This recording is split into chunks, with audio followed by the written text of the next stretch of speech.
Hello everybody. आज के हमारे वीडियो में देखेंगे हम कक्षा 11वीं का सिलेबस है फिजिक्स में, है ना। गति का नियम चैप्टर ही चल रहा है। गति के नियम पर हमने इसके जितने भी टॉपिक है लगभग सबको कवर करते हुए कंटिन्यू वीडियो बनाया है। यदि आपने उन वीडियो को नहीं देखा है तो हमारे चैनल का नाम लिखकर वीडियो का टॉपिक सर्च कीजिए, आपको वो वीडियो मिल जाएंगे और उन्हें जरूर देखिए, है ना। तो आज हम देखेंगे गति के नियम चैप्टर के अंतर्गत जड़त्वीय एवं अजड़त्वीय फ्रेम, है ना। Inertial and non inertial frame, है ना। ये क्या होता है इसको देखेंगे, है ना। और यदि आपने हमारे चैनल को सब्सक्राइब नहीं किया तो जरूर कर दीजिए, फिर आगे लाइक शेयर कमेंट अवश्य करना। तो जड़त्वीय एवं अजड़त्वीय फ्रेम को देखने से पहले हम बात करेंगे निर्देश फ्रेम की बात करेंगे। निर्देश फ्रेम या फ्रेम ऑफ रेफरेंस। निर्देश फ्रेम, है ना, एक निर्देशांक निकाय होता है ना। कोई भी निर्देश फ्रेम एक निर्देशांक निकाय होता है जिसके सापेक्ष किसी वस्तु की स्थिति या गति को बताया जाता है, ठीक है ना। जैसे आप सिंपल हम फ्रेम की बात करें, ऐसा एक फोटो फ्रेम ले लो, तो उसमें जैसे कोई फोटो है वो किस प्रकार उसकी स्थिति कैसी है, किसके सापेक्ष कैसा है, ये उसमें पता चलता है, ठीक है।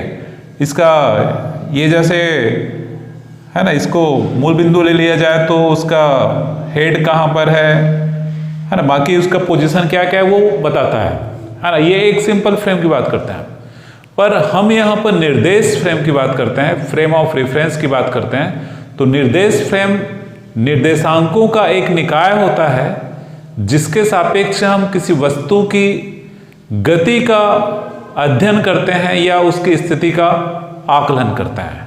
क्लियर हो गया, है ना। एक ऐसा निर्देशांक निकाय जिसके सहायता से हम किसी वस्तु की गति का अध्ययन करते हैं। तो यहाँ पर हम इसके दो प्रकार देखेंगे, एक तो होगा इसका जड़त्वीय और दूसरा यहाँ पर अजड़त्वीय फ्रेम, है ना। जैसे जड़त्वीय फ्रेम की बात करें, इनर्शियल फ्रेम, इसमें जड़त्व का नियम, है ना। जड़त्व का नियम मतलब न्यूटन के गति के नियम का पालन होता है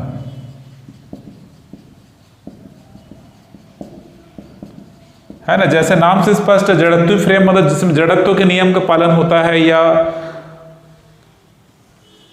है ना, या न्यूटन की गति के नियम का पालन होता है ना। तो क्या परिभाषा यहां पर दी है जड़त्वीय फ्रेम का, जिसमें जड़त्व के नियम अर्थात न्यूटन की गति का नियम जिसमें बल का फार्मूला होता है F=ma, इसका पालन होता है, इसको फॉलो करते हैं, ठीक है। तो इसके लिए जैसे एक एग्जाम्पल हम लेकर चलते हैं। एग्जाम्पल यहां पर किस प्रकार लिए हैं, है ना। एग्जाम्पल किस प्रकार लिए, यहां पर दो फ्रेम हमने लिया है, ये पहला फ्रेम है और ये दूसरा फ्रेम है ना। बिल्कुल आराम से आप समझिए इसको। पहला फ्रेम S विराम अवस्था में, दूसरा फ्रेम S' एक समान वेग से गतिशील है, ठीक है। एक समान वेग से गतिशील है मतलब उसमें त्वरण कार्य नहीं कर रहा है। त्वरण कार्य नहीं कर रहा है मतलब बल का मान क्या होगा, शून्य होगा, क्योंकि ए का मान शून्य होगा, है ना। अब और क्या क्या है यहां पर, इस फ्रेम में एक प्रेक्षक है। प्रेक्षक मतलब कोई व्यक्ति है, ऑब्जर्वर जो देख रहा है। एक और प्रेक्षक यहां पर किसमें, दूसरे फ्रेम में है। तो पहला फ्रेम विराम अवस्था में है, दूसरा फ्रेम यहां पर एक समान वेग से गतिशील है, और इस पहले फ्रेम में एक वस्तु ए है, ठीक है। पहले फ्रेम में एक वस्तु ए है, ये भी कैसे अवस्था में रहेगा, विराम अवस्था में रहेगा, क्योंकि फ्रेम विराम अवस्था में है तो उस फ्रेम में एक वस्तु ए रखी हुई है, वो भी विराम अवस्था में है। अब ये जो प्रेक्षक है ना, प्रेक्षक ए, है ना, ये प्रेक्षक जो एस में है, ये इसको देखता है तो इस प्रेक्षक को कैसा लगता है, यह वस्तु विराम अवस्था में लगता है, मतलब इस प्रेक्षक को यह वस्तु विराम अवस्था में लगता है। अब इस प्रेक्षक की बात करें, ये प्रेक्षक जो S' में है, जो एक समान वेग से गतिशील है, तो ये भी फ्रेम के साथ साथ ये भी गति करेगा। तो इस प्रेक्षक को क्या लगता है, ये जो वस्तु है वो है ना, इसके लिए क्या है, वो एक समान वेग से गति कर रहा है।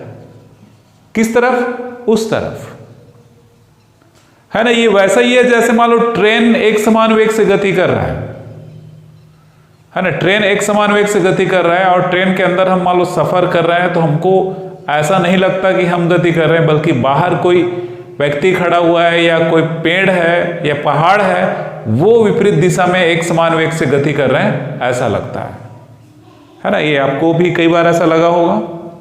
तो इसको एक बार और समझ लो।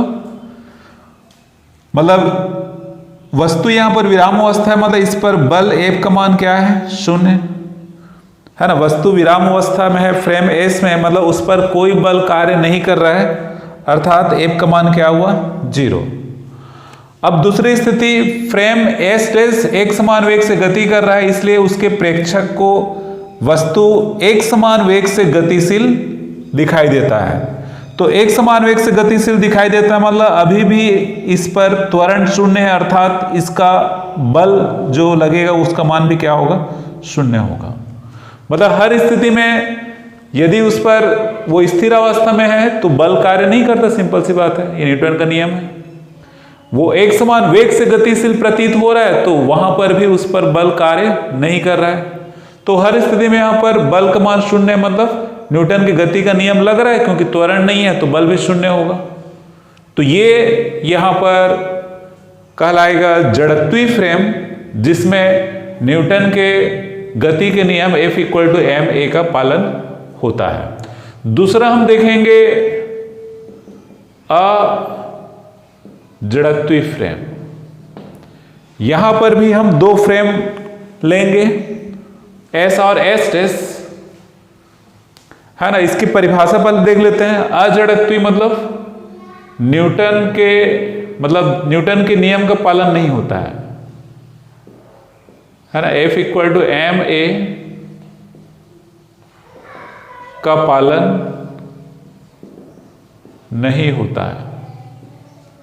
यहां पर भी हम 2 फ्रेम S और दूसरा S' लेकर चल रहे हैं, है ना। यहां पर एक वस्तु ले सकते हैं A, इसमें भी एक प्रेक्षक पहले जैसा, ये स्थिर है और ये A0 त्वरण से गतिशील है। ये ऐसा कहते हैं कि एक समान त्वरण से गतिशील।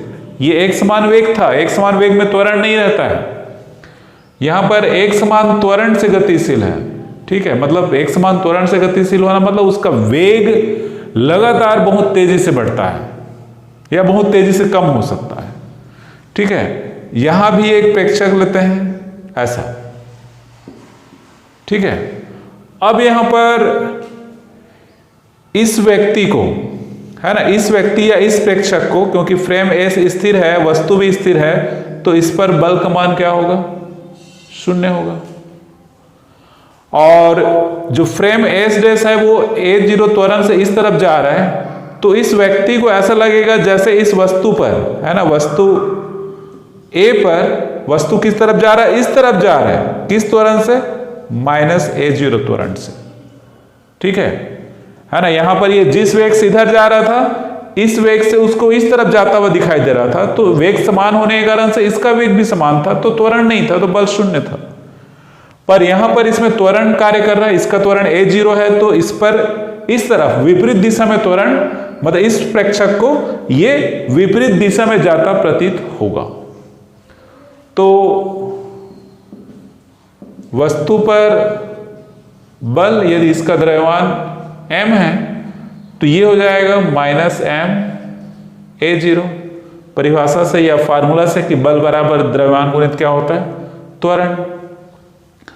तो ये वस्तु स्थिर था पर उस पर यहां बल लग रहा है, तो ये न्यूटन के नियम का उल्लंघन हो रहा है। गति के नियम के यदि वस्तु स्थिर है तो उस पर बल नहीं लगना चाहिए, सिंपल सी बात। मतलब ये जो फ्रेम है ये जड़त्व के नियम या गति के द्वितीय नियम का पालन नहीं कर रहा है, इसलिए इसको क्या कहते हैं? अजड़त्वीय फ्रेम कहते हैं। और इसको देख सकते हैं, यदि वस्तु पर वास्तविक बल लग रहा हो, वास्तव में वस्तु गति कर रहा हो a त्वरण से, तो उस केस में उस पर वास्तविक बल F का मान क्या होता? ma होता। ठीक है ना। वास्तव में यदि ये पहले से गति कभी हमने विराम अवस्था में लिया है तो केवल ये दिख रहा है। अतः वस्तु पर आभासी बल, तो ये ma है ना, इसको F डैश ले लेते हैं माइनस ma0, या F dash equal to ma plus minus ऐसे। तो ये एक रिलेशन आता है ना। तो रिलेशन यहां पर कैसे आ रहा है ना, क्या क्या बल यहां पर हुआ? आभासी बल इक्वल टू वास्तविक बल प्लस छद्म बल, है ना। छद्म बल या इसको फिक्टिशियस फोर्स कहते हैं, है ना। छद्म बल या फिक्टिशियस फोर्स कहा जाता है। तो इस प्रकार क्या बातें क्लियर हो गई यहां पर, है ना। इस प्रकार क्या बातें क्लियर हो गई कि जब भी, है ना, दोनों फ्रेम को आप अच्छे से आप समझ लीजिए, और है ना, ये जो यहां पर जो गति हो रहा था वो त्वरित गति था, है ना। जैसे निर्देश फ्रेम को थोड़ा सा और मैं डिटेल कर दूं, दो प्रकार का होगा, जड़त्वी और अजड़त्वी। ठीक है, जड़त्वी में आएगा विराम अवस्था या एक समान वेग से गति, और अजड़त्वी में आएगा